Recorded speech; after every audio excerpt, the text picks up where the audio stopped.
మన వాళ్ళకి ఏం చేయాలో మనం నిర్ణయించుకుంటాం, అటువంటి అవకాశం ఉంటుంది. అది లేనప్పుడు ఏమైతుంది అంటే ఇక్కడ ప్రొఫెసర్ పిల్లల వారి రామన్ సార్ ఉన్నాడు, నేను కూడా తెలుగు డిపార్ట్మెంట్ సార్ ఇక్కడ, అంటే మీరు నాకు చాలా కాలం నుంచి తెలుసు, నేను ఉస్మాన్ సిటీలో పిహెచ్డి నడుస్తున్నా తెలుగు డిపార్ట్మెంట్ లోనే. అయితే జనరేటర్ సార్ దగ్గర నేను చాలా పుస్తకాలు చేశాను. అయితే ఇక్కడ విషయం ఏంటి అంటే ఇక్కడ సెంట్రల్ యూనివర్సిటీలు ఏవైతే ఉన్నాయో, కేంద్రీయ విశ్వవిద్యాలయాలు ఏవైతే ఉన్నాయో, కేంద్రీయ విశ్వవిద్యాలయాల్లో అపాయింట్ అయినటువంటి ప్రొఫెసర్లు ఎవరైతే ఉన్నారో అందులో 1% కూడా 1% కూడా ఓబీసీలు లేదంటే మీకు నంబర్ అంటే రిజర్వేషన్ల ద్వారా అపాయింట్ అయినటువంటి ఎవరైతే ప్రొఫెసర్లు ఉన్నారో ఆ ప్రొఫెసర్లు రిజర్వేషన్ కాకుండా సార్ కూడా ఓబీసీనే. అయితే రిజర్వేషన్ల ద్వారా వచ్చిన వాళ్ళు 1% కూడా లేదంటే మనం యాక్చువల్గా మనం ఆశ్చర్యపోతాం. మినిమం 27% రిజర్వేషన్ ఉండాలి దేశవ్యాప్తంగా అని చెప్పేసి మనకు గౌరవం ఉన్నది. కాకపోతే ఏంటంటే ఇక్కడ ఏవైతే న్యాయస్థానాలు ఉన్నాయో, ఏవైతే కోర్టులు ఉన్నాయో, కోర్టులో కానీ లేదంటే ఇక్కడ విశ్వవిద్యాలయాల్లో కానీ ఎక్కడ కూడా ఈ 27% రిజర్వేషన్ అనేటువంటిది అమలు కావడం లేదు. మరి ఎంతమంది ఉన్నారు ఓబీసీలు? 25% ఉన్నారా? ఇప్పుడు ఈడబ్ల్యూఎస్ అని చెప్పేసి వచ్చింది. ఆ ఈడబ్ల్యూఎస్ కి సంబంధించి చూసుకున్నప్పుడు ఎంతమంది వాళ్ళు ఉన్నారు ఈడబ్ల్యూఎస్ అంటే 10% కూడా లేని వాళ్ళకి 10% రిజర్వేషన్ ఇచ్చారు. మరి 60% ఉన్నటువంటి ఓబీసీకి సంబంధించి ఎంత రిజర్వేషన్ రావాలి? అయితే మరి ఈ ఓబీసీకి సంబంధించినటువంటి 60% రావాలి కదా, మేమెంతో మాకు అంతనేటువంటి విధానం ఉండాలి కదా. మాకు లేనప్పుడు ఎలాంటి నష్టం జరుగుతుంది అంటే ఎవరైతే ఈ విశ్వవిద్యాలయాల్లో, ఎవరైతే పాఠశాలలో, కళాశాలలో చదువుకునేటువంటి విద్యార్థులకు నష్టం జరుగుతుంది. ఎందుకంటే సీట్ల కేటాయింపు కానీ ఈ కథా సమావేశాలు కూడా జరుగుతుంది. తర్వాత ఉద్యోగాలకు సంబంధించి కూడా ఉద్యోగాల్లో కూడా ఇప్పుడు సెంట్రల్ సిటీలోనే 1% కూడా ఓబీసీ రిజర్వేషన్ ద్వారా వచ్చినటువంటి ప్రొఫెసర్లు లేరు అంటే ఎంత దురదృష్టకరం ఒకసారి ఆలోచించండి. 27% ఉండాలి. నిజంగా ఒకవేళ మనం చెప్పుకున్నటువంటి ప్రకారం నిజంగా నడుస్తున్న అందరూ కూడా అనుకుంటారు, నేను కూడా అనుకున్నాను. అయితే ఇది ఒక ఆర్టీఐ వేసిన తర్వాత తెలిసింది ఏంటంటే 1% కూడా ఏది ఓబీసీ రిజర్వేషన్ ద్వారా వచ్చినటువంటి ప్రొఫెసర్లు సెంట్రల్ యూనివర్సిటీలో లేరు. మీకు సాధారణ ఆయన లేదు. కాబట్టి మనం ఏం కావాలి? మరి ఎందుకు మనకు అన్యాయం జరుగుతున్నది అంటే ఐక్యమత్యం లేకపోవడం వల్ల. అంటే ఐక్యమత్యం లేదా, మన మస్తు ఐక్యమత్యం ఉన్నది, మన మనతో ఒకటే కదా, మస్తు మంది జనాభా ఉన్నామంటే మనము జెండా కొట్టే కాడ, చేయి కొట్టే కాడ మాత్రమే మనం ఉన్నాము. కానీ లీడర్షిప్ ఏదైతే చేస్తున్నారో, ఏదైతే చట్టసభల్లో ఉంటున్నారో ఎమ్మెల్యేలు కానీ, ఎమ్మెల్సీలు కానీ, తర్వాత ఎంపీలు కానీ, అక్కడ ఉండే చోట మనం ఉండడం లేదు. ఉండకపోవడానికి కారణం ఏంటి అంటే అది దాని కారణం కూడా మనమే, అంటే ఓబీసీలే దానికి కూడా కారణం. కారణం ఎట్లా కారణం అంటే ఎవరైనా ఓబీసీకి సంబంధించినటువంటి అంటే బీసీలకు సంబంధించి ఎవరైనా కంటెస్ట్ చేస్తే వాళ్ళకి మనం ఓట్ చేయం. ఏ రెడ్డి గారికో, రాజు గారికో, లేకపోతే ఇంకోవరికో, చౌదరి గారికో ఎవరికో ఓటేస్తాం. ఓటు వేసి వాళ్ళ దగ్గర జెండా వాడతాం, జైలు కొడతాం. ఇంకా 4 రూపాయలు జైలు పెట్టుకుంటాం, లేకపోతే మందు కొట్టి తాగుతారా చిన్న ఊళ్ళో అది కూడా జరుగుతుంది. కాబట్టి ఇట్లా నష్టం జరుగుతూ ఉంది. అంటే ఇక్కడ ఓబీసీలకు ఇంకొకటి ఏంటంటే ఒక గొప్ప లక్షణం ఉన్నది. ఆ గొప్ప లక్షణం కూడా ఓబీసీలని బాగా కుంగదీస్తా ఉంది, నష్టం చేస్తున్నారు. ఎట్లా అంటే మహాభారతంలో బర్బరీకుడు అని చెప్పేసి ఒక మహావీరుడు ఉంటాడు, బర్బరీకుడు ఉంటాడు. అయితే ఈ బర్బరీకుడు ఘటోత్కచుడు కొడుక, ఘటోత్కచుడు తెలుగు లిటరేచర్ వాళ్ళకి ఐడియా ఉంటుంది. అయితే ఘటోత్కచుడు కొడుకు వీడు ఎంత ఉంటుందంటే వీరికి కౌరవులు, వీరులు మొత్తం అందరినీ కౌరవులు, పాండవులు, అందరినీ కలిపి మాట పెట్టి కింద కొట్టేసి వీడు రాజ్యాధికారం చేపట్టేంత గొప్ప వీరుడు వాడు. కానీ వాళ్ళ అమ్మ చెప్తుందంట, బిడ్డ ఒకవేళ మీ నాన్నగారికి ఎదురు వస్తే, లేదంటే మన వాళ్ళ వదిలి వస్తే నువ్వు చెప్పినట్టు విని బిడ్డ, నువ్వు ఎట్టి పరిస్థితుల్లో వాళ్ళకు వ్యతిరేకంగా పోవు అని చెప్తుంది. అసలు యాక్చువల్గా రాజ్యాధికారానికి సంబంధించి వచ్చినప్పుడు 1000% ఏది వచ్చినా కానీ, ఏది కౌటిల్య అర్థశాస్త్రం ప్రకారం ఏది వచ్చినా కానీ ఫైనల్ గా రాజ్యాధికారమే ఫైనల్. కానీ అది పాటించదు. ఎందుకంటే అతనికి ఉన్నటువంటి ఏదైతే స్వామిభక్తి ఉంటుందో, ఏదైతే ఒక మాట మీద ఉండేటువంటి ఒక తత్వం ఉంటుందో ఆ తత్వమే నష్టం చేస్తుంది. లాస్ట్కి వస్తే ఆ బర్బరికుడు కూడా చనిపోతాడు, అంటే చంపేయబడతాడు. నిజంగా అంత బలవంతమైనటువంటి బర్బరికుడు ఎందుకు చనిపోయాడు అంటే ఆయనకు ఉన్నటువంటి ఏదైతే మంచితనం ఉన్నదో ఆ మంచితనం కూడా మనని రాజ్యాధికారంలోకి రాకుండా చేస్తుంది. బీసీలకు జరిగినటువంటి అన్యాయం కూడా ఇదే. ఎందుకంటే మనం ఏమనుకుంటాం అంటే స్వామి భక్తులు ప్రదర్శిస్తాం, ఫలానా ఆయన పెద్దవారు ఫలానా చెప్పినట్టు వినాలి, ఫలానా చెప్పినట్టు చేయాలని చెప్పేసి ఇట్లా అనుకోవడం ద్వారా మనని మనము తక్కువ అంచనా వేసుకోవడం ద్వారా మనం పరిపాలనకు సరిపోమైనటువంటి ఒక ఉద్దేశం ద్వారా బాగా నష్టం జరుగుతూ ఉంది. కాబట్టి అంటే దీనికి ఏం చేయాలి? మేము ఇక్కడ చదువుకుంటున్నాం కదా, సెంట్రల్ ఇన్స్టిట్యూట్లో మేము చదువుకుంటున్నాం కదా, ఏం చేయాలి? సెంట్రల్ ఇన్స్టిట్యూట్లో చదువుకోవడం అంటే నిజంగా ఒక మహోన్నతమైనటువంటి అవకాశం వచ్చింది మీకు అందరికీ. ఎందుకంటే కేంద్రీయ విశ్వవిద్యాలయంలో చదవడం అంటే భారతదేశంలో ఒక అత్యున్నతమైనటువంటి పొజిషన్లో ఉన్నటువంటి విశ్వవిద్యాలయంలో చదువుకోవడం. కాబట్టి మనం ఏం చేయాలి అంటే మనం ఏమైతే ఎక్కడి నుంచి వచ్చినామో ఆ మూలాలను మర్చిపోకుండా వాళ్ళని చైతన్యపరిచేటువంటి పని చేయాలి. మనం ఏం చేయాలి? దానికోసం కథలు కట్టాలను పట్టుకోవాలి ఏం అవసరం లేదు. కావాల్సింది ఏంటి అంటే మనం ఏంటి, ఎక్కడి నుంచి వచ్చాం, తర్వాత మనకు జరుగుతున్నటువంటి నష్టం ఏంటి. ఇప్పుడు తెలంగాణ ఉద్యమానికి సంబంధించినప్పుడు మనం నీళ్లు, నిధులు, నియామకాలు అనుకున్నాం. అంటే నీళ్ళలో అన్యాయం జరుగుతూ ఉంది, ఇదంతా కూడా వాళ్ళు తీసుకోబోతున్నారు. నిధులలో అన్యాయం జరుగుతూ ఉంది, తర్వాత నియామకాల్లో మనకు నష్టం జరుగుతుంది అని చెప్పేసి అనుకున్నాం.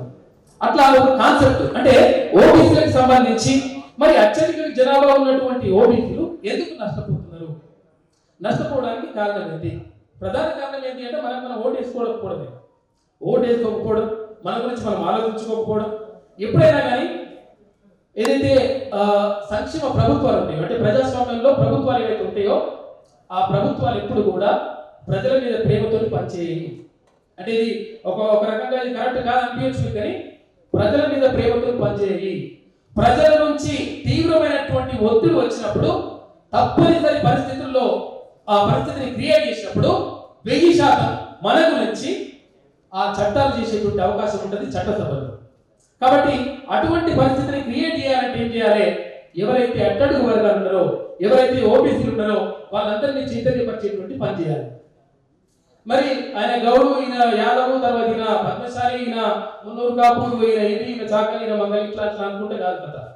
నిజంగా చెప్పాలంటే బీసీలకు సంబంధించి యాచకులుగా అంటే అడుక్కునేటువంటి పరిస్థితుల్లో ఉన్న వాళ్ళు చాలా కులాలు ఉన్నాయి. అంటే మీరు చెప్తే చాలా మంది ఆశ్చర్యపోతారు.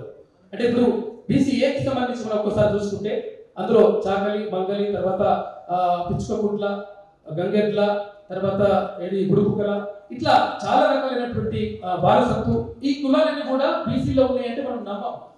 కాకపోతే ఏంటంటే అటువంటి పరిస్థితుల్లో ఉన్నారు. కాబట్టి వాళ్ళకి మంచి జరగాలంటే ఏం చేయాలి? అందరూ ఒకటి కావాలి, అది ఓటుగా మారాలి, తర్వాత అంతా కూడా సంఘటితం కావాలి. ప్రభుత్వం మీద ఏదైతే ప్రభుత్వం ఉంటుందో ఆ ప్రభుత్వం మీద బలమైనటువంటి ఒత్తిడి తెచ్చినప్పుడు, అది ఓటు అనే రూపంలో ఒత్తిడి తెచ్చినప్పుడు డెఫినెట్ గా ప్రభుత్వాలు తల ఉంచుతాయి. తర్వాత ఇక్కడ క్యాస్ట్ సెన్సస్ అని చెప్పేసి రాహుల్ గాంధీ డిక్లరేషన్ ఒకటి ఇక్కడ కామారెడ్డి డిక్లరేషన్ ప్రకటించింది. కామారెడ్డి డిక్లరేషన్ లో ఏమని చెప్పిందంటే కులగణన చేస్తాం మేము. ఏది కాంగ్రెస్ పార్టీ అధికారంలోకి వస్తే, రాష్ట్రంలో అధికారంలోకి వస్తే కులగణన చేపడతాం 6 నెలల్లోగా అన్నారు. ఆ తర్వాత ఇంకొకటి ఏం చేసిందంటే ఈ కులగణన చేపట్టడంతో పాటు 42% స్థానిక సంస్థల్లో రిజర్వేషన్లు కల్పిస్తాం. అంటే సర్పంచ్లు కానీ, ఎంపీటీసీలు కానీ, జడ్పీటీసీలు కానీ వీళ్ళందరికీ 42% రిజర్వేషన్ ఇస్తా అని చెప్పింది. కానీ అది చేయడం లేదు. కాబట్టి ఇవన్నీ కూడా చేయాలంటే ఏం చేయాలి? ఒక బలమైనటువంటి ఒత్తిడి రావాలి. బలమైనటువంటి ఒత్తిడి వచ్చినప్పుడు మాత్రమే ఇదంతా కూడా సాధ్యమవుతుంది. కాబట్టి దాని గురించి అంటే తీర్మాన్ వలన వస్తున్నారు ఎమ్మెల్సీ తీర్మాన్ వలన గారికి స్వాగతం.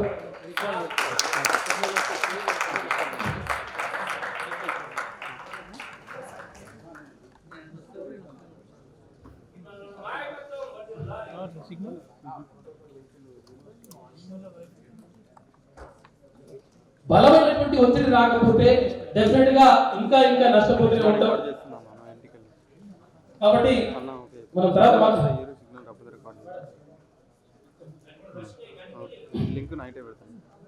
కాబట్టి ఇదంతా కూడా జరగాలంటే ఏం కావాలి? అంటే ప్రజలంతా కూడా సంఘటితం కావాలి. మరి సంఘటితం కావాలంటే ఏం చేయాలి? ఒక్కొక్కరు ఒక్కొక్క చెట్టుకోలు పుట్టకోలు ఉన్నారు, లెక్క మా లెక్కిందో మేమేందో అని చెప్పేసి అనుకుంటున్నారు. కాబట్టి దీనికి ఒక ప్రత్యేకమైనటువంటి కాన్సెప్ట్ రూపొందించాల్సిన అవసరం ఉన్నది.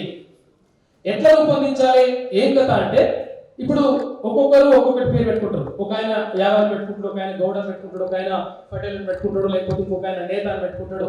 ఇట్లా రకరకాలుగా పెట్టుకుంటారు, ఒక ఆయన రకంగా పెట్టుకుంటాడు, ఇట్లా రకరకాలుగా పెట్టుకుంటారు కదా పేర్లు. అది కాకుండా ఒక అందరికి ఒకటే ఉండేటట్టుగా మన రాజు అని పెట్టుకుంటామా మనము, లేకపోతే ఇంకెవరైనా గతంలో ఉన్నటువంటి ఎవరైతే రాజులు ఉన్నారో వాళ్ళ పేరు పెట్టుకుంటామా, శివాజీని పెట్టుకుంటామా పేరు పక్కన. ఇప్పుడు నా పేరు సుదర్శన్ ఉన్నది, సుదర్శన్ పక్కన శివాజీ రాజు, సుదర్శన్ రాజు, లేకపోతే సుదర్శన్ శివాజీ. ఇట్లానే ఒక అందరికి సంబంధించినటువంటి బీసీలందరికీ సంబంధించి ఒక కోడ్ నిర్ణయించుకోవాలి. నువ్వు ఒక బండి మీద రాసుకుంటే యాదవ గౌడవ లేకపోతే ఇటువంటి రాసుకోకుండా రాజు అని రాసుకోవాలి. ఈ రాసుకోవడం ద్వారా ఏమవుతుందంటే వీళ్ళందరూ కలిసి బీసీలు, వీళ్ళందరూ కలిసి ఒకటి, వీళ్ళందరినీ అంటే ఎక్కడ చూసినా కానీ వీళ్ళే కనిపిస్తున్నారు. అంటే ఇది ఒక బలమైన శక్తిగా రూపొందింది అనేటువంటి ఒక అభిప్రాయం తీసుకురావాలి. తీసుకొచ్చినప్పుడు డెఫినెట్ గా ఏమవుతుందంటే రాజ్యానికి ఎప్పుడు కూడా ప్రజల బలమైనటువంటి శక్తిగా మారిందంటే రాజ్యానికి ఎప్పుడు కూడా భయం ఉంటుంది. కాబట్టి ఆ భయాన్ని క్రియేట్ చేయాలని అంటలేను, కానీ ఆ భయాన్ని క్రియేట్ చేయాలి. ఒక రకంగా చెప్పాలంటే భయాన్ని క్రియేట్ చేయాలి. క్రియేట్ చేయాలంటే ఏం కావాలి? మనమంతా ఒకటి అనేటువంటి విషయం. అంటే అత్యధికంగా ఉన్నటువంటి బీసీలకు ఎట్లా నష్టపోతుండ్రో వాళ్ళకు వివరించేటువంటి ప్రయత్నం చేయాలి. చేసినప్పుడు డెఫినెట్ గా బీసీలు సక్సెస్ అవుతారు, బీసీలు రాజులు అవుతారు, బీసీలది రాజ్యాధికారం బీసీల చేతికి వస్తుంది. ఎందుకంటే స్వాతంత్ర్యం వచ్చినప్పటి నుంచి ఇప్పటి వరకు ఆంధ్రప్రదేశ్ రాష్ట్రంలో, ఉమ్మడి ఆంధ్రప్రదేశ్ రాష్ట్రంలో, ఇప్పుడు తెలంగాణ రాష్ట్రంలో ఒక్కసారి కూడా ఒక్క ముఖ్యమంత్రి కూడా బీసీ లేడంటే ఎంత దురదృష్టకరమో ఆలోచించండి ఒక్కసారి. కాబట్టి దానిపైన ఆలోచన చేయాలి. ఆలోచన చేసి అటువంటి ప్రొఫెసర్లు, తర్వాత గొప్ప గొప్ప మేధావుల అభిప్రాయాలు, తర్వాత వాళ్ళ ఆలోచనలు తీసుకొని డెఫినెట్ గా ముందుకెళ్తే, విద్యార్థుల్లో కూడా మంచి మంచి మేధావులు ఉంటారు, వాళ్ళందరి ఆలోచనలు తీసుకొని అందరూ ఒకటనేటువంటి భావనని క్రియేట్ చేసి ప్రజల్లో తీసుకెళ్తే డెఫినెట్ గా బీసీలు బ్యాక్వర్డ్ క్లాస్ కాదు, బెస్ట్ క్లాసు, తర్వాత బిగ్గెస్ట్ క్లాస్ అని చెప్పేసి చెప్పుకోవడానికి వీలుంటది. అటువంటి ప్రయత్నం మీరందరూ కూడా చేయాలని చెప్పేసి మనస్ఫూర్తిగా కోరుకుంటున్నాను. Thank you.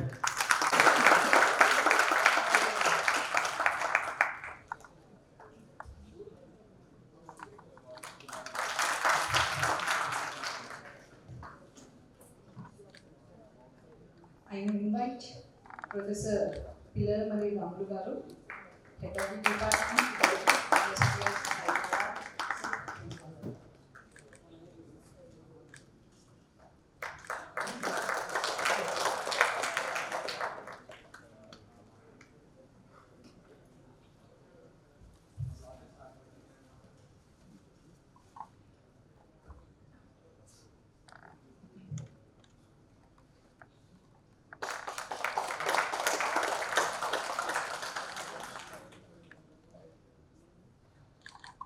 Now I am going to invite Shri Viresh Mudiraj, OBC Entrepreneur Social Activist.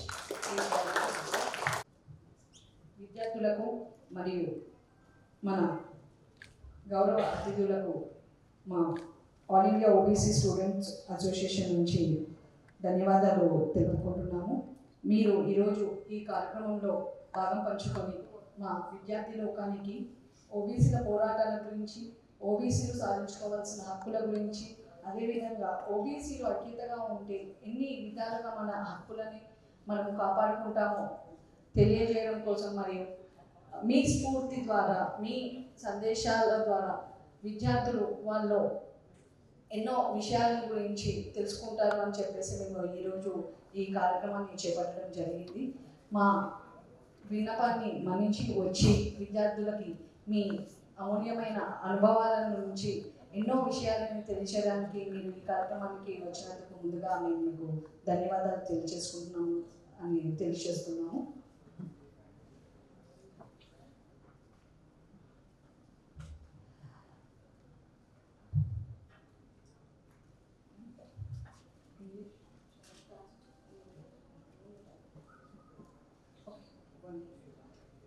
It is my pleasure to invite all our guests who has warmly accepted our invitation to join us today.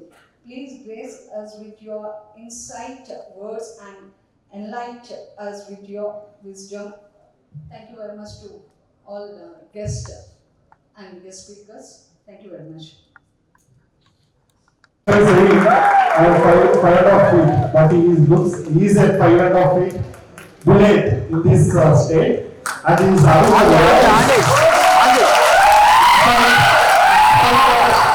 having all odds. He was actually saying.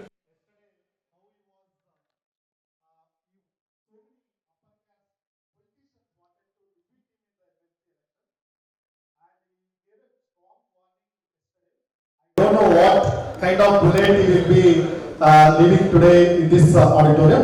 In this note, I request the Iman Manana to give.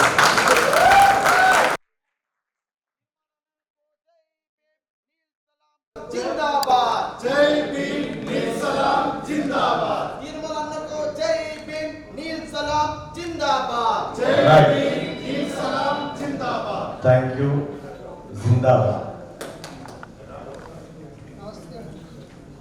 ఇక్కడ Hyderabad central యూనివర్సిటీలో OBC student organisations నిర్వహిస్తున్నటువంటి కార్యక్రమానికి విచ్చేసిన పెద్దలు, రాజ్యసభ సభ్యులు, గౌరవనీయులు బీసీల ఆధిపత్యం అన్న ఆర్ కృష్ణయ్య గారికి, అలాగే వేదిక మీద ఉన్నటువంటి సూరజ్ మండల్ గారికి, ప్రొఫెసర్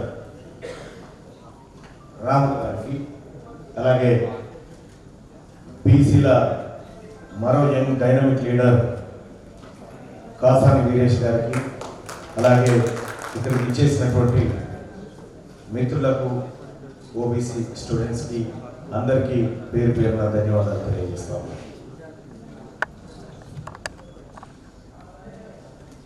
ఇక్కడ ఓబీసీలు, క్యాస్ట్ సెన్సస్, తర్వాత ఈడబ్ల్యూఎస్ రిజర్వేషన్, ఈ అంశాల గురించి ఒక చర్చ రాష్ట్ర వ్యాప్తంగా మొదలైంది.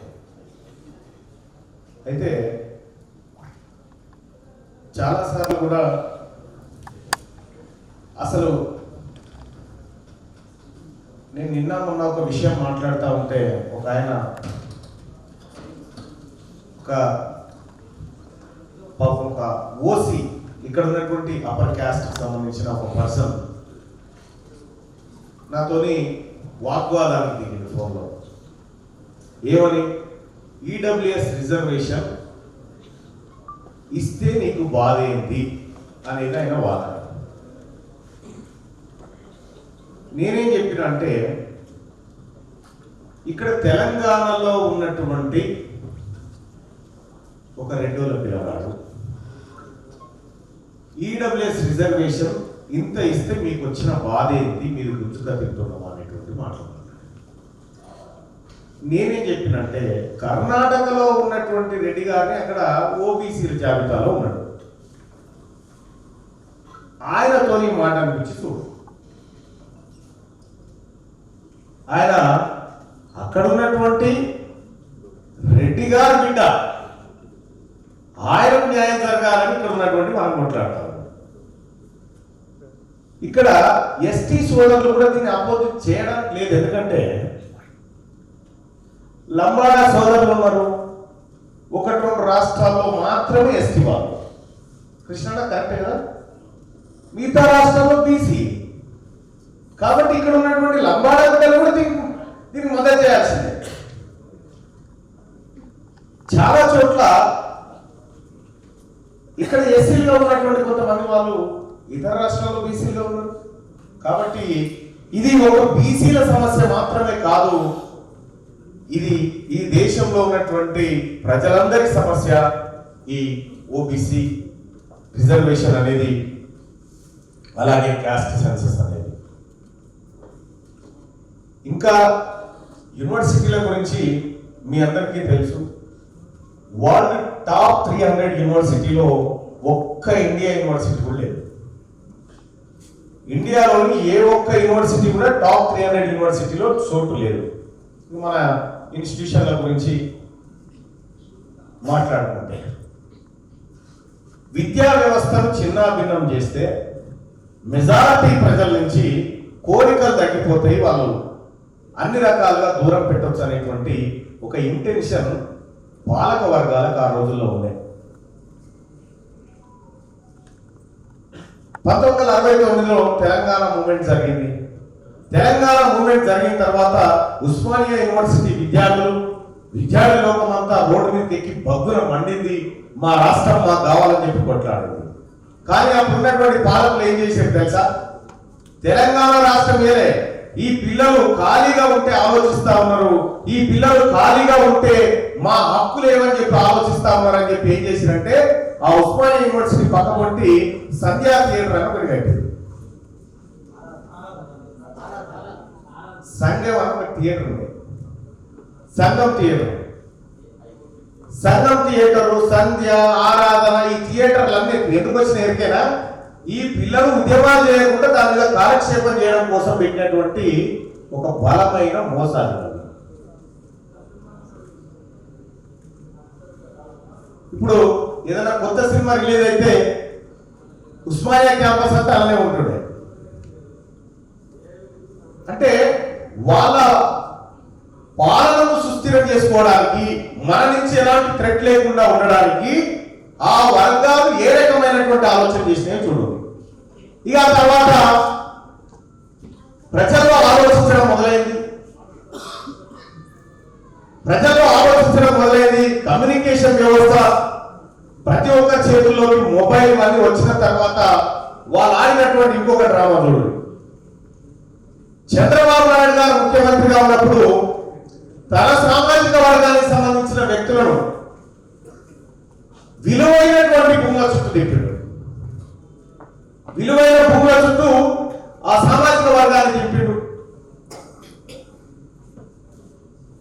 అలాగే ఆయన పోయి రాజశేఖర రెడ్డి గారు ముఖ్యమంత్రి అయిన తర్వాత ఇది బాగా వినాలి. మీకు హైదరాబాద్ లో ఉన్న ఇంజనీరింగ్ కాలేజీల పేర్లు ఏమైనా చెప్పగలుగుతారా? ఇంకా దానికి ఏదో షార్ట్ కట్ లో నేమ్స్ ఉంటాయి కదా, టీకేఆర్ అని ఉంటాయి కదా. అసలు ఏంటి ఇవి ఎట్లా పుట్టుకొచ్చినాయి? ఒక భయంకరమైన నిజాన్ని మీరు వింటే చూడండి. రాజశేఖర రెడ్డి గారు అధికారంలోకి వచ్చిన తర్వాత తన వర్గాలను ఆల్రెడీ భూముల వర్గాల్లోకి చంద్రబాబు నాయుడు తిష్ట వేసి కూర్చున్నాడు. ఇక మిగిలిందేంటి? తన వర్గాలకు నేను సంపద పంచి పెట్టాలనుకున్నప్పుడు ఏం చేయాలి? ఇంజనీరింగ్ కాలేజీలు పెట్టించారు. ఈ టీకేఆర్లు బీకేఆర్లు పెట్టే అవే ఏం చేసిరు? Thudi Ramareddy college, Teegala Krishnareddy college, Pullareddy college, Mallareddy college, Gojireddy college, ఇవన్నీ ఎట్లా పుట్టేనుకున్నావు? ఆ రోజు మరి మీకు సంపద ఎట్లా? అలా దాంట్లో కాలేజీలో పిల్లలు చేరాలి కదా. చలో ఈ బీసీ బక్రా ఉన్నారు కదా, ఫీజు రియంబర్స్మెంట్ నేరుగా ప్రభుత్వ ఖజానాలో వచ్చి వాళ్ళ జేబులోకి డబ్బులు నింపేటువంటి ఒక స్కీమ్. అందులో క్వాలిఫైడ్ టీచర్స్ ఉండరు, క్వాలిఫైడ్ వసతులు ఉండవు, ఏమీ ఉండవు. కేవలం మీ సంపదను నేరుగా దోచుకోకుండా మీ తలన కట్టిస్తూ వాళ్ళ జేబుల్లో వేసుకునేటువంటి ఒక కార్యం. ఇదే కదా జరిగింది. ఆ తర్వాత చంద్రశేఖరరావు గారు ఆయన సామాజిక వర్గాన్ని ఒకప్పుడు తెలంగాణ రాష్ట్రంలో వెనుక బండి కట్టి 16 బండ్లు కట్టి ఏ బండ్ల పోతావు కొడుకో నైజాం సర్కారోడా అని చెప్పి పాడుకున్నటువంటి స్థలం. సాయుధ రైతాంగ పోరాటం జరిగింది. అనేక మంది ఆయుధాలు చేతబట్టింది. రజాకారుల మీద తిరుగుబడ్డారు. ఈ రజాకారులకు తొత్తులుగా ఉన్నటువంటి దొరలు పెత్తందారులను పల్లెటూర్లలోంచి తరిమేశారు. పల్లెటూర్లలోంచి తరిమేసి పల్లెటూరుల నుంచి తరిమేస్తే మళ్ళీ వాళ్ళు పల్లెలకు ఎట్లా పోయి ఎక్కినా తెలంగాణ రాష్ట్రం అనేటువంటి ఉద్యమాన్ని చేత పట్టుకొని దిగింది. ఎవరినైతే మన తాతలు ముత్తాతలు తలువారు గుర్తుపలు అందుకొని తరిమినమో వాళ్ళనే మనమంతా ధూమ్ధాములు భజన కీర్తనలు పెట్టి తీసుకుపోయి వాళ్ళ ఊళ్ళో కూర్చున్నారు. అట్లా 10 సంవత్సరాల పాటు మళ్ళా కల్వకుంట్ల చంద్రశేఖరరావు గారు అధికారంలో వచ్చింది. ఆ తర్వాత మళ్ళీ చెప్తా కానీ నిజాం హైదరాబాద్ స్టేట్ నిజాంది. ఈ నిజాంలకు సంబంధించి హైదరాబాద్ లో ప్రతి ఇంచు భూమి వాళ్ళదే.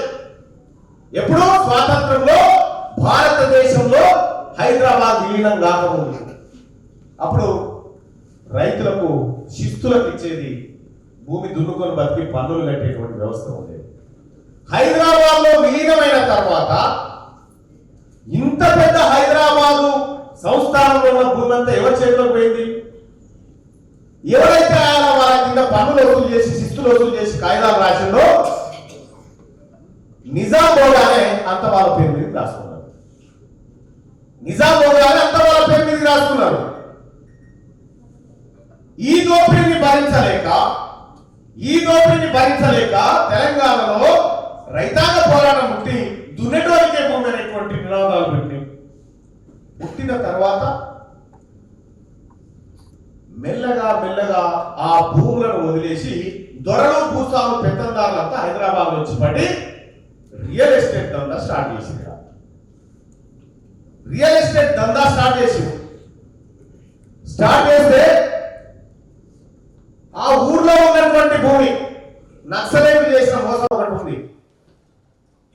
ఆ దొరని పట్టుకొని తిరిగిన వాళ్ళతో రిజిస్ట్రేషన్ చేయించాలి. తెలంగాణ రాపించి వదిలేసి దాన్నే సాదా బైనామా అని అంటున్నాం మనం. సాదా బైనామా. కేసీఆర్ గారు అధికారంలోకి వచ్చినాక ఏమన్నాడు? పహానీలలో అనుభవదారులు అనేటువంటి కాలాన్ని డిలీట్ చేసేసాడు. అంటే ఈ పోరాడి సాధించుకున్న భూములు ఉన్నటువంటి వర్గాలకు భూముల మీద హక్కులను తొలగించిండు. మరి హక్కుదారులు ఎవరంటే ఆ రోజు భూమిని వదిలిపెట్టిపోయినటువంటి దొరగానే అసలైన పట్టాదారుడు అని చెప్పేసి. ఎట్లా సార్ మేము ఇన్ని రోజులు దొరుకుని బతుకుతాం కదా అంటే దొరగారి దగ్గర పోయి మళ్ళీ సంతకం పెట్టించుకురా, ఆ సాదా పైన కింద నీ భూమి నీకు ఇస్తాను పెట్టాడు. ఆయన సంతకం పెట్టమంటే ఇప్పుడు పెట్టనంటారు. ఇట్లా నిజాం వదిలిపెట్టిన సంపద మనకు రాలేదు. తెలంగాణ కోసం పోరాడి ప్రాణాలు కొడగొట్టుకుంటే ఫలితం మనకు రాలేదు. అధికార మార్పులు జరిగినప్పుడల్లా సమిధులం మనమే. మరి ఏందయ్యా బీసీల పాత్ర? నేను అట్లా పోతా ఉంటే పర్యటన పోతా ఉంటే కాన్స్టిట్యున్సీ కూడా మార్పిస్తాను కూడా ఎదురుగా చంద్రబుక్కులు పట్టుకొని గణేశుని చందాన్ని పట్టుకొని వస్తాడు మనోడు. మన పిల్లాడు సార్ చంద్రాయి సార్ ఇంకో 2 రోజులు ఉందా పండుగ? 7 తారీఖు. ఇప్పుడు 1 నెల రోజులు ఆయన సొమ్ము చేసి చంద్రబుక్కు పట్టుకున్నాడు. 1 నెల రోజులు కంప్లీట్ చేసి చంద్రబుక్కు పట్టుకొని ఆ గణపతులు తిరిగి 11 రోజులు 9 రోజులు నవరాత్రుల కాడ నిలబోతాడు సారాన్ని. ఇది అయిపోగానే మళ్ళీ దుర్గామాతను పూజించుకోవాలి. మళ్ళా ఇది అయిపోగానే ప్రో కబడ్డీ స్టార్ట్ అయ్యి మళ్ళా ప్రో కబడ్డీ అయిపోగానే ఐపీఎల్ అయిపోగానే అయ్యప్ప మళ్ళా. ఇగో ఇన్ని వ్యవస్థలు మన చుట్టూన్న తర్వాత ఈ సంపద ఎదుగుతుంది. ఈ రాజ్యంలోని వాటా ఏది? నువ్వు ఏడబడుతున్నావు? ఈ రాజ్యంలోని స్థానం ఎక్కడ? నీ కుర్చీ ఎక్కడ? అసలు నువ్వు ఎవరికి ఈ రాజ్యానికి అనేటువంటి ఏమన్నా కనీసం ఆలోచన వస్తుందా? నిన్న మొన్న విపరీతంగా భూముల ధరలు పెరిగితే ఆ ఊర్లో ఉన్న పెద్దదారు ఏం చేస్తారంటే ఒక బీసీ వర్గానికి సంబంధించి ఏముందో ఆ దగ్గర అమ్మారా ఇల్లు కడదు అంటాడు. ఇల్లు కడదు అని చెప్తాడు. ఆ చక్రం అంటాడు. అర్ధెకరం అమ్మంగానే ఇక గాయక అర్ధెకరం ఏం చేసుకుంటాం మిగతాది మంచిగా కొడుకు ఆటో కొనిమని చెప్తాడు. కొడుకు ఆటో వాడు 60 లక్షలకు భూమి అమ్ముతాడు, 10 లక్షలు పెట్టి ఆటో కొంటారు. ఈ ఆటో నడవక ఎవడెక్క ఉచిత బస్సు వచ్చి తిరుగుతా ఉంటుంది. అప్పుడు ఈ ఆటో రోడ్డు మీద పెట్టుకొని ఎవడు వస్తాడా ఎవడు పోతాడా ఏం చేయాలో అర్థం కాక ఆయన మైండ్ సెట్ ఉంటే ఇట్లా ఆడుతున్నాడు. ఇటు భూమి బాయ్ ఆటో నడవకపోయా ఆఖరికి వైన్ షాప్ కూడా సో ఎప్పుడు చూసినా మరి బండి ఆడి ఆడి ఉంటుంది. ఈ 60 వచ్చేదా ఈ అయిపోయినాయి. ప్రజల దగ్గర బీసీల దగ్గర డబ్బు జమ కాగానే వైన్స్ల సంఖ్య పెరిగిపోతుంది, బార్ల సంఖ్య పెరిగిపోతుంది, ఆఖరికి గంజాయి వచ్చి ఉంటది నీ ఊరికి. ఇది తమాషా అనుకుంటున్నామో. ఒక సెక్షన్ మీ తరాన్ని నాశనం చేయడానికి వేస్తున్నటువంటి ఎత్తుగడ ఇదంతా. ఒక సెక్షన్ మీ తరాన్ని బొంద పెట్టడానికి చేస్తున్నటువంటి ఒక ఎత్తుగడ. దీన్ని అర్థం చేసుకోలేకపోతే, దీన్ని మనం గమనించకపోతే రేపు నీ కొడుకు కూడా ఆటో డ్రైవరే. అందుకోసమే బీసీ యువత చెప్తా ఉన్నా, మీరు ఈ ఒక్కసారి చదువుకొని నెక్స్ట్ చచ్చిపోయిన తర్వాత మళ్ళా పుట్టి మళ్ళా పోరాటం చేద్దామని అనుకుంటున్నాము. పోయిన జన్మలో ఎప్పుడన్నా ఎవరైనా ఉన్నారా? ఆయన పోయిన జన్మలో పుట్టి మీలో పోరాటం చేస్తామని వచ్చిన వాళ్ళు ఎవరైనా ఉన్నారా? ఉన్నారా? ఇప్పుడే ఏం చేసినా చచ్చిపోయినాక ఏం చేయలేవు, చనిపోయిన తర్వాత ఏమి చేయలేవు. నీకు అన్ని రకాలుగా ఒకవేళ నీవు ఈ బంధనాలు ఈ కుట్రలు ఇవన్నీ ఛేదించుకొని నీవు అధికారం వైపు వస్తున్నటువంటి సందర్భం ఉంటే వీళ్ళందరూ కలిసి నువ్వు ఆ రాజకీయం అంటే అది చేయగలుగుతాను. ఎంత పెద్దదని ఎమ్మెల్సీ అంటే ఏందనుకుంటున్నావు? హలో హలో రాజకీయం ఎంత పెద్ద చేస్తావా? ఇంకొక గమ్మత్తు ఉంటుంది ఈ మధ్యలో. ఒకవేళ నీకెక్కడి నుంచైనా డబ్బులు వచ్చినాయి అనుకో, ఊళ్ళో రెడీగా చెప్పి సర్పంచ్ పోటీ చేయి, సర్పంచ్ పోటీ చేయని చెప్తాడు. అరే ఎంత అయినా పెట్టాలి మనం, నేనున్న పోను ముందుగా చదువుతాడు. ఇక దిగినాక పంతాయా ఇచ్చే సవాల్ ఈంది వాంది గుర్తుకొచ్చి అలా పెట్టి ఉన్న పైసలన్నీ అలా దాగా పెట్టి వానికి నిధులు లేవు ఆఖరి కాడ కట్టుకుండా పోతుంటే ఆడోళ్ళు దిగుడు తప్ప మోరేమాయ లారేమాయ.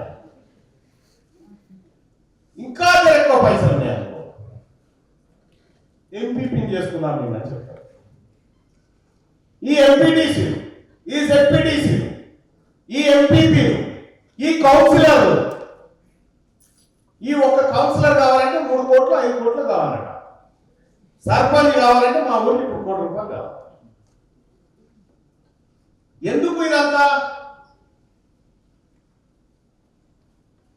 పోనీ మరి ఇలాగ ప్రమోషన్ సర్పంచ్ కాగానే ఎంపీటీసీ తర్వాత MPP ZPTC ZP chairman MLA MLC ఇట్లా కాదు. మీ లిమిట్ అంటారు, జెడ్పీటీసీ దాకా మీ లిమిట్, మీకు అక్కడ వరకే లిమిట్. ఇంకా విచిత్రం ఏంటంటే ఈ బీసీ ఎస్సీ ఎస్టీలకు రిజర్వేషన్లు వస్తున్నాయి.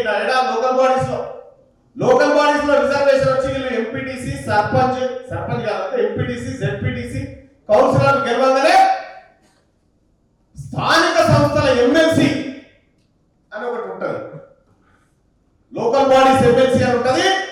దానికి రెడీగా వచ్చి నిలబడితే మనంతా ఓట్లేయాలి.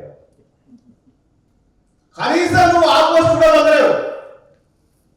నిన్ను ఎట్టి పరిస్థితిలో ఈ అసెంబ్లీ మండలి అనేటువంటి సీటు రుచి చూడలేరు అన్నట్టు. నువ్వెట్లు వచ్చినావు తీర్మానం అంటే పండ పెట్టి తొక్కుకుంటూ వచ్చినాయి.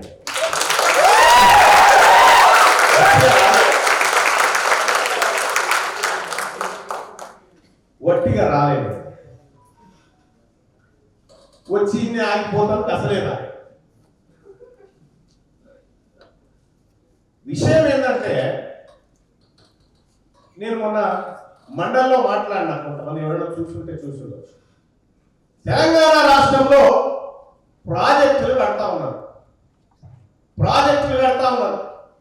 గతంలో లక్షల కోట్లు పెట్టి కాళేశ్వరాలు, రకరకాల రంగనాయక సాగర్లు ఇవన్నీ కట్టిరు. మీ అందరికి తెలుసు కదా కేసీఆర్ ఆయన పేర్లు ఎందుకు పెట్టిండో. దేవుళ్ళ పేర్లు ఎందుకు పెట్టిండు ప్రాజెక్టు కంటే, ప్రాజెక్టును తింటే దేవుని తింటాడు కాబట్టి ఎవరు తింటాడని పెట్టాడు. సింపుల్ గా ప్రాజెక్టు తింటే నీ కాళేశ్వరం ఇట్లా పీరిగెళ్ళాను అని దేవుడు తింటాడు. అటన్నిటికంటే పేర్లు పెట్టుకొచ్చి ఈ డ్రామా చేసింది. మన కాళేశ్వర స్వామి నమస్కారం, పోషమ్మ తల్లి నమస్కారం పెట్టి కానీ ఉన్నది. సరే అది అట్లా పెడితే 35,000 కోట్లతో అయిపోయే ప్రాజెక్టు 1,30,000 కోట్లు అయిపోయింది. ఎందుకంటే ఎస్టిమేషన్ కాస్ట్ పెరిగినాయి అని చెప్పి నేను మొన్న అడిగినా. భారతదేశానికి స్వతంత్రం వచ్చినప్పటి నుంచి ఇప్పటిదాకా, లేకపోతే తెలంగాణ రాష్ట్రం ఏర్పడ్డప్పటి నుంచి ఇప్పటిదాకా విద్య కోసం కేటాయించినట్లు ఒక్కరు కూడా ఎస్టిమేషన్ పెరగలేదు. ఎడ్యుకేషన్ బడ్జెట్ అయితే ఎస్టిమేషన్ పెరగలేదు. ఎప్పుడు కూడా అంచనాలు పెరుగుతలేవు. దాని అర్థం ఏంటి? ఏ పాలకుడైనా, ఇక్కడ చాలా మంది పాలకులు డైలాగులు పెద్దలు ఉంటాయి. ఈ ప్రజల కోసం ప్రాణాలు అర్పిస్తానని చెప్తాడు ఆయన వచ్చి. కేసీఆర్ లాంటివాడు, లేకపోతే పెద్దోడు నా లాంటివాడు ఎవడో ఈ ప్రజల కోసం ప్రాణాలు అర్పిస్తా అంటాడు. గవర్నమెంట్ నేను బయటికి వెళ్తే ఒప్పుకున్నాను.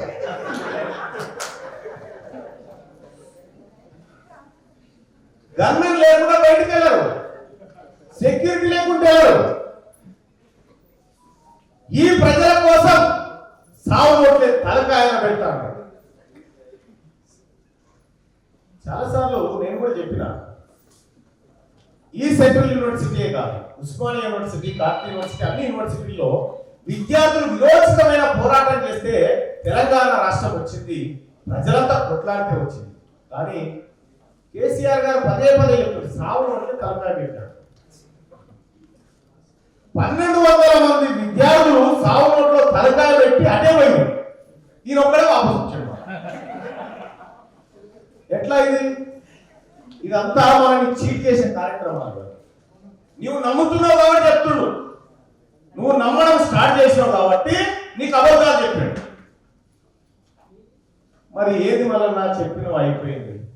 ఏంది బీసీల పరిస్థితి? ఈడబ్ల్యూఎస్ 10% కోట. కేసీఆర్ గారు ఆయన ప్రభుత్వం అప్పట్లో నిర్వహించినటువంటి సమగ్ర కుటుంబ సర్వే లెక్కల ప్రకారం తెలంగాణ రాష్ట్రంలో ఉన్నటువంటి ఓసీలంతా కలిసి 6.98% మంది. ఎంతమంది? 6.98%. 6.98% ఉన్నటువంటి ఓసీలో ఈడబ్ల్యూఎస్ కోటాకు రిజర్వేషన్ కు అర్హులైన వారు 1 నుంచి 1.5% మంది ఉంటారు. అవునా? ఎంతమంది? 1 నుంచి 1.5% మంది ఉంటారు.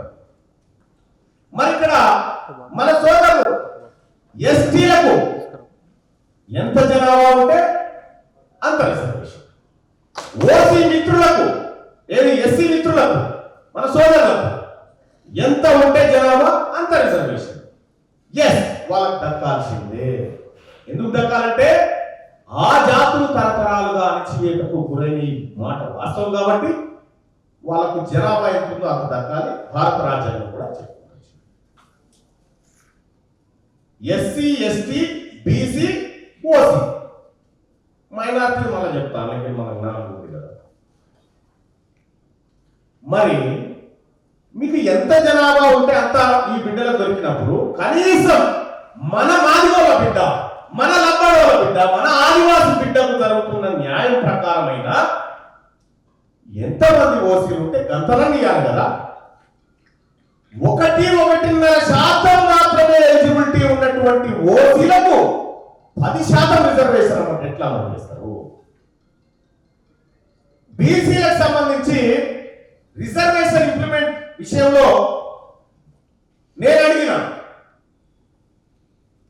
అడిగిన ముఖ్యమంత్రి గారిని, సార్ కాస్ట్ సెన్సస్ చేద్దాం. వాస్తవానికి నేను ఏదో ఒకరోజు పేపర్లో చూసిన, హైదరాబాద్ సెంట్రల్ యూనివర్సిటీలో ఎన్ని జింకలు ఉన్నాయి? 14. హైదరాబాద్ సెంట్రల్ యూనివర్సిటీలో 1400 జింకలు ఉన్నాయని లెక్క ఉంది మన కాడ. కానీ ఈ హైదరాబాద్ సెంట్రల్ యూనివర్సిటీలో ఎంతమంది బీసీ విద్యార్థుల్లో లెక్క ఉందా మీట? కొన్ని తెలంగాణ రాష్ట్రంలో ఎంతమంది బీసీలు ఉన్నారో లెక్క ఉందా? కోతులన్నీ లెక్క ఉంది మన తాన, కుక్కలన్నీ లెక్క ఉంది. కుటుంబ నియంత్రణ ఆపరేషన్ కోసం ఆలోచన చేస్తా ఉంది ప్రభుత్వం. కుక్కలకో లెక్క ఉంది, కోతులకో లెక్క ఉంది, జింకలకో లెక్క ఉంది. కానీ ఈ బీసీలకు లెక్క పత్రం ఏం లేదు.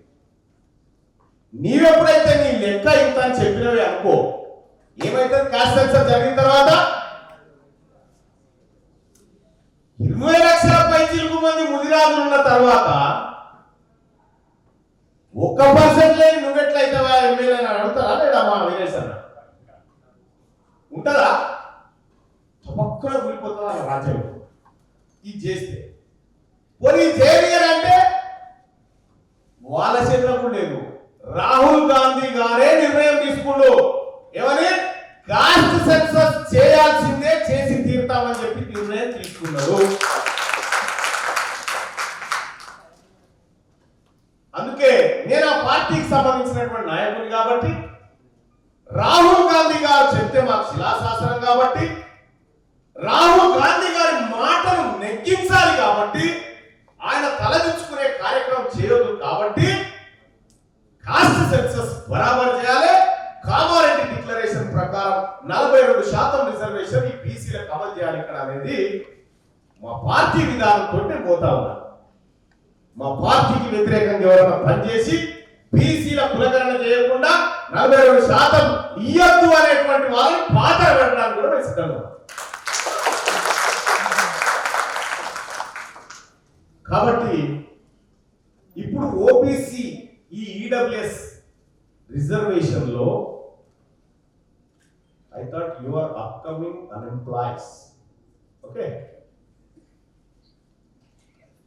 ఒకవేళ మనం ఈ ఈడబ్ల్యూఎస్ కనుక ఇక్కడ నీవు వాళ్ళ జనాభా నిష్పత్తికి ఆధారంగా ఇవ్వకుండా అధికంగా ఇచ్చినవే అనుకో, ఒక 30 ఏళ్ళు కూర్చోటానికి వచ్చిన వారి లేస్తే ఒట్టు 30 ఏళ్ళ దాకా నీ రోస్టార్ పాయింట్ నీ ఉద్యోగం వచ్చినప్పుడు దాని లెక్క వేరేగా. మరి ఏం చేయాలి? సెంట్రల్ యూనివర్సిటీలో ఉన్నటువంటి విద్యార్థులు ఏం చేయాలి? ఈడబ్ల్యూఎస్ కోటా అమలు చేయాలి, కానీ వారంతో వారికి అంత ఇవ్వాలి, ఎక్కువ ఇవ్వకూడదు. ఎక్కువ ఇవ్వడం అంటే ఈ ఓబీసీల కడుపు కొట్టడమే, ఈ ఓబీసీ విద్యార్థులను భవిష్యత్తులో నిరుద్యోగులుగా తీర్చిదిద్దడమే. అందుకోసం సెంట్రల్ యూనివర్సిటీలో ఉన్నటువంటి ఓబీసీ విద్యార్థుల మీలో మీరు చర్చ పెట్టుకోండి. నిరుద్యోగిగా మారడం కోసం సెంట్రల్ యూనివర్సిటీలో చదువుతున్నామా? నిరుద్యోగిగా బతకడం కోసం సెంట్రల్ యూనివర్సిటీలో చదువుకుంటున్నామా? ఇది ఎక్కడ కదా? కాబట్టి ఓబీసీ స్టూడెంట్స్ ఎవరైతే ఉన్నారో మీరు చర్చ పెట్టండి. సెంట్రల్ యూనివర్సిటీలో ఓబీసీ బిడ్డలంతా వచ్చి కూర్చుంటే ఈ ఆలు పగిలిపోయి బయటపడాలి, ఇంకా మంది కాదు. అట్లా విస్తృతంగా చర్చ నడవాలి. ఇక్కడ ఈ సెంట్రల్ యూనివర్సిటీకి అధ్యక్షులు ఎవరు? ఆయన ఆల్ ఇండియా మల్లేష్ ఇక రామ్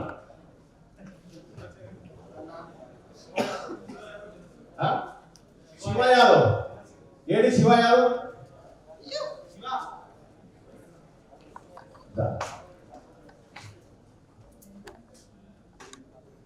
ఈయన మల్లేసే, నేను మల్లేసే.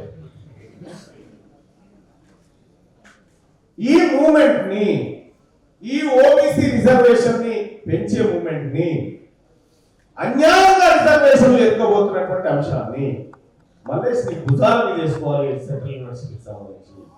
నీకు అన్ని రకాలుగా బయట నుంచి మేమంతా, నేను కానీ కృష్ణన్న కానీ మా వీరేశన్న కానీ మేమందరం కూడా సిద్ధంగా ఉన్నాం. ఈ మూమెంట్ ఇక్కడ నడిపించాలి, ఈ మూమెంట్ నడవాలి.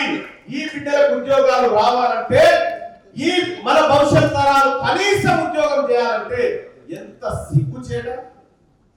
మొత్తం సెంట్రల్ యూనివర్సిటీలో ఉన్నటువంటి బీసీ ప్రొఫెసర్లు ఎంత?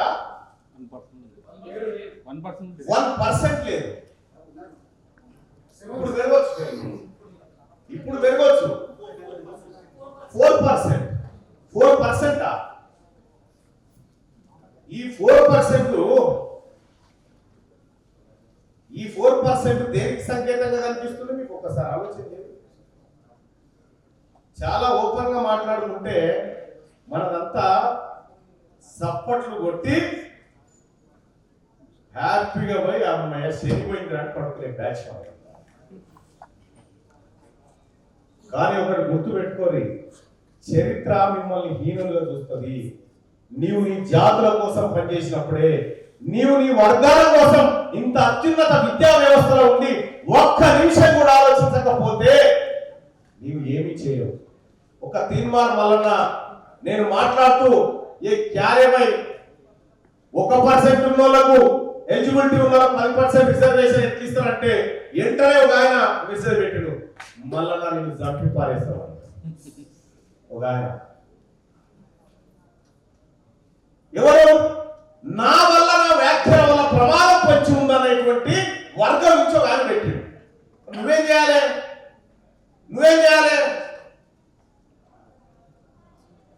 Raise your voice. తప్ప చంపేస్తారా?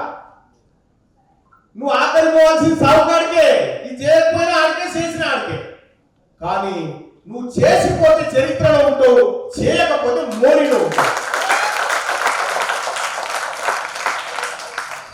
కాబట్టి కొంతమంది మన వేరే స్టేట్ వాళ్ళు ఉన్నట్టున్నారు, లాంగ్వేజ్ రాని వాళ్ళు కూడా కదా, అందరూ చూసి సపోర్ట్ అట్లా కాదు.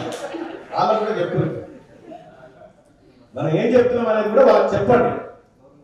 కాబట్టి మిత్రులారా, ఈ సెంట్రల్ యూనివర్సిటీ, ఈ ఓబీసీ ఆర్గనైజేషన్ చెప్తా ఉన్నా, రాబోయేటువంటి సెంట్రల్ యూనివర్సిటీ ఎలక్షన్ లో ఈ గడ్డ మీద ఓబీసీ జెండా ఎగరాలి, ఎగిరిపించే బాధ్యత మీరందరూ తీసుకోవాలని తెలియజేస్తూ, ఈ తెలంగాణ రాష్ట్రంలో ఇప్పుడు మిగిలిపోయి, మీకు తెలుసో లేదు, తెలంగాణ రాష్ట్రం ప్రతి 10 ఏళ్లకు ఒకసారి ఉద్యమాన్ని సృష్టిస్తారు తెలుసా?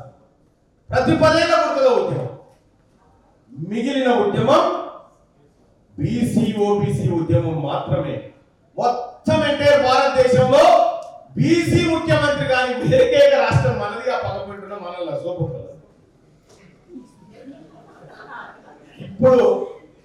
ఇప్పుడు ఈ సెంట్రల్ యూనివర్సిటీలో ఒక నినాదం చెప్తా ఉన్నాం.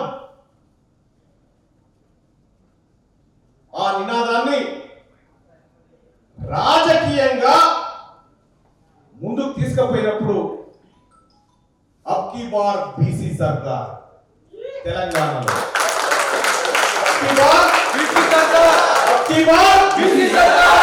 జై భీమ్, జై పూలే. अष्टमी की शुभकामनाएं. Hyderabad University being a central university, I take the privilege to speak also in English and sometimes in Hindi. I hope you will understand. Jai Mahatma Phule, Jai Sahuji Maharaj, Jai Dr. Bhimrao Ambedkar, Jai Karpuri, Jai Mandal. On the dais, respected R. Krishnaiah Sahab, who has been one of the first fighters to implement Mandal Commission report from the days of his youth. I salute his dedication. I wanted to speak before Honorable MLC Sahab, Teamar Malana Sahab. He's such a good orator that anybody who speaks after him would hardly get any attention. So I had made a request, but anyway, And you know, he is also on channels. So he has got that kind of attention, not only over here, but all broadcasters going. Professor Ramanu sir, I have the privilege to meet him today. I have known about him. And Viresh Rudiraj, who just spoke to you, and he is a very popular young leader of Telangana. We have the habit of taking class for 1 hour, but I'll just cut it short to almost 1/4 because I see Krishnaya sahib is getting a bit restless, but I'll just finish. I wanted to be here today. थोड़ा volume बढ़ा दीजिए तो मौलाना साहब का आवाज बहुत जोरदार है. So there are very important questions before you. I teach in University of Delhi. That is also a premier central university.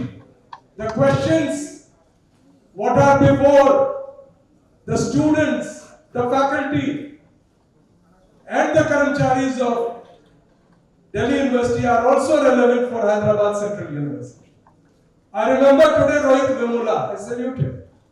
I remember 2 Karamcharis who died, scheduled caste Karamcharis, who died due to the same professor who was responsible for Rohit Vemula's death. And I believe that after JNU, Hyderabad University has got the revolutionary attitude in its students which has been instilled with you. I regard that, and that is why I am sharing to you very few important questions.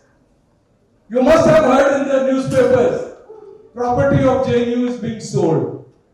I have the privilege to come to Hyderabad University for the first time, and when I entered, I saw that this is as good and as elaborate and widespread campus, almost more than probably JNU. And what pained me was which day Adani will come and say it is mine. Just as the premier university, which has ranked always first or second or third in all India level, JNU, is being sold. आपको चिंता होनी चाहिए, आप सबों को चिंता होनी चाहिए, और ये चिंता कम हो गई है. जब हम स्टूडेंट्स थे सर, तो दिल्ली में मेट्रो नहीं था, डीटीसी बस थे, और 12 रुपया 50 पैसा बस पास हुआ फॉर होल मंथ. मेरे 5 साल पहले, you take 3 years, now it is probably 4 years to become a graduate, and 2 years for post graduation. 5 साल जो मैं था दिल्ली यूनिवर्सिटी में as a student, Kirori Mal college में, and 5 years before me and 10 years later, that rate did not change. एक बार भी सरकार कहती थी कि 12 रुपए 50 पैसे बहुत कम है, तो स्टूडेंट्स दिल्ली यूनिवर्सिटी के सड़कों पर आ जाते. आज वो मोबाइल से बाहर नहीं निकल पाते. You are living in a virtual world. Fees बढ़ गया. दिल्ली यूनिवर्सिटी में हिंदू कॉलेज का फीस हुआ करता था लास्ट ईयर 12,000 रुपए, 13,000 रुपए annual, 12,000 to 13,000. This year it is more than 80,000. Daulat Ram College, which is a women's college, a girl from a Dalit community, her mother is a house help. She came to ask me कि sir मेरा fees कैसे जाएगा. मैंने कहा 12,000 13,000 है, कोई बात नहीं, हम दे देंगे, we will work it out for you. उन्होंने कहा that she said Daulat Ram has increased the fees to 40,000 for graduation.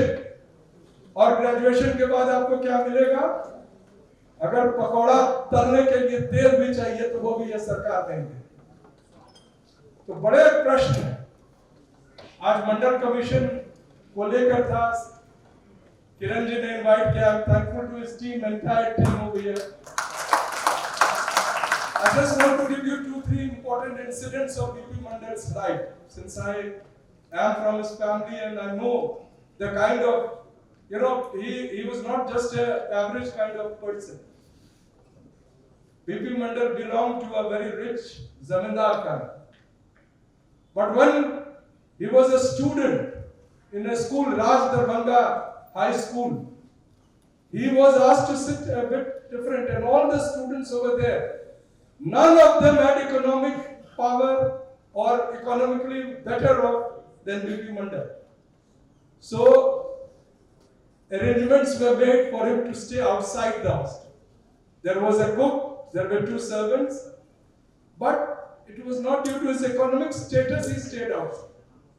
He was made to feel, being a Yadav also. These days, Yadavs have their favorite line of honoring themselves to be Kshatriyas. But when Akhilesh ji's house is वो शुद्धिकरण होता है 7 दिन के लिए, purified, तब उनको समझ में नहीं आता है कि ब्राह्मणिकल ऑर्डर में वो कहा. और when BP Mandal became chief minister, there was a very interesting incident. There is a place in Bihar called Barauni. There is oil refinery over there, and the Ganges and the oil refinery are just beside each other. There was an accident and the oil spilled in Ganges, and by some mistake it caught fire. In the assembly, the former chief minister Vinodhanand Jha gave a statement, जब शुद्र मुख्यमंत्री बनेंगे तो यही हो. He had become chief minister after challenging entire social status, first backward class chief minister of Bihar, and also probably first Yadav chief minister all over the country. Rao Virender Singh at the same time had become in Haryana. So he fought, and we have seen of my family. Today's death anniversary of my great grandfather Rasbihari Lal Mandal. In 1910 he had formed Gop Jatiya Mahasabha, all the castes which grazes cattle, not just one, there are many castes.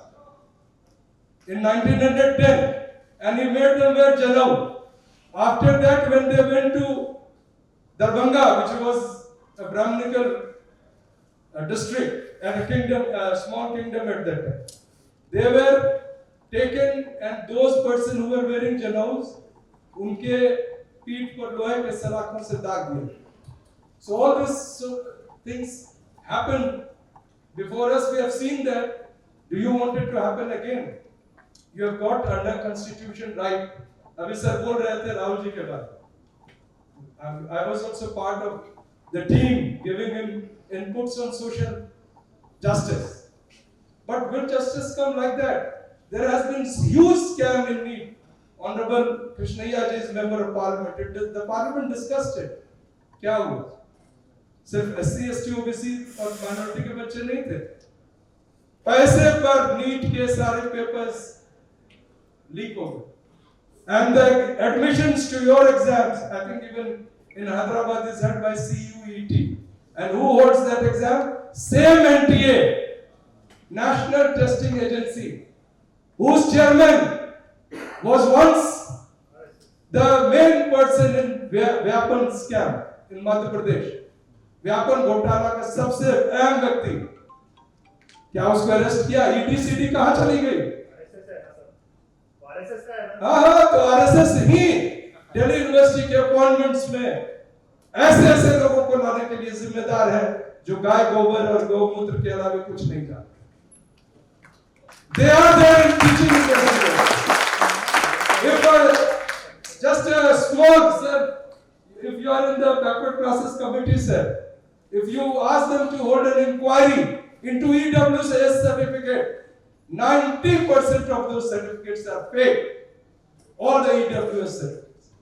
8 lakh में आप अमीर हो जाते हैं, हम अमीर हो जाते हैं OBC, और 8 लाख में वो गरीब हो जाते हैं. Same standard. And this is rampant सबके सामने. And the biggest thing what has happened is the report by Vote for Democracy. आप लोग, I don't know whether you know about this organization of Maharashtra. They have said 79 seats in 2024 Lok Sabha were rigged, and by manipulation, BJP were given all those seats they should have gone to India Alliance. Therefore, the government of Narendra Modi in its third term is unconstitutional, illegal government. And I don't know why. And I am raising this question through you to Honorable Rahul Gandhi ji. सड़क पर आप कब आएंगे? लोहिया ने कहा था जब सड़कें सुनसान हो जाती है तो संसद आवारा हो जाता है। आपका नहीं सुना जा रहा है। संसद में आपकी बात नहीं सुनी जा रही। क्या हुआ नीट में? क्या हुआ जाति जनगणना पर? Supreme court gives a order और हमारे दलित भाई एक दूसरे के खिलाफ हो गए। अगली बार वो रोहिणी कमेटी का रिपोर्ट लाएंगे, जो भी यूनिटी ओबीसी में बन रहा है उसको भी वो तोड़ने का प्रयास करेंगे। क्या हुआ? किस चीज के लिए? Are there government jobs? You should worry. Where I am teaching, there were people every year, sir. We used to have at least 100 of students जो आके कहते थे सर हमें नौकरी लगी है, आर्मी में, एयरफोर्स में, पुलिस में, जाट बच्चे थे, वो तगड़े बच्चे थे, इसी में जाते थे। For last 4-5 years, I don't think I have had met a student जो कहा हो कि सर मेरा हो गया है नौकरी। तो आपके लिए चिंता की बात। Who will fight for you? So I am appealing to Kiran ji and the All India Backward Classes Students Association that you take a pledge that any raise of fees should be contested in all the universities. I think this message will go everywhere. I will carry your message to University of Delhi, Jamia and JNU. If you don't fight, we as professors, we have led our lives. हम एक मुकाम पर आगे बढ़ चुके हैं। हम आपको बता सकते हैं, लेकिन हम आपकी लड़ाई नहीं लड़ सकते। लास्ट सर ने बहुत अच्छा स्लोगन दिया है, अब की बार ओबीसी सरकार। मैं थोड़ा चाहता हूं कि उसमें SC ST माइनॉरिटी भी जोड़ दे, क्योंकि वो तक ताकतवर आ रही थी। और सिर्फ ओबीसी सरकार कहने से नहीं होगा, सभी एडमिशंस में रिजर्वेशन में पूरा कोटा पार, सब फुल होना चाहिए कोटा जो SC ST OBC का है। और विधायक में तेलंगाना में OBC SC ST मिलाकर 100 पार, तब आपकी सरकार।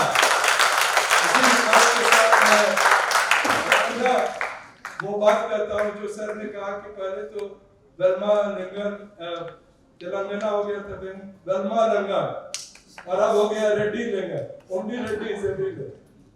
तो वो आपकी ताकत है। You are students of Central University. I congratulate you. I take this honor today. Teaching in Delhi University, I always wanted to come. I have come several times to Osmania University, but didn't have the privilege to come to Delhi University. I again give my full regard to Krishnaiah sir, who has been working to the goal of upliftment of the backward classes in every way, now as a member of parliament. And I wish all of you to participate in everyday struggle that will make you more strong. Jai Samvidhan.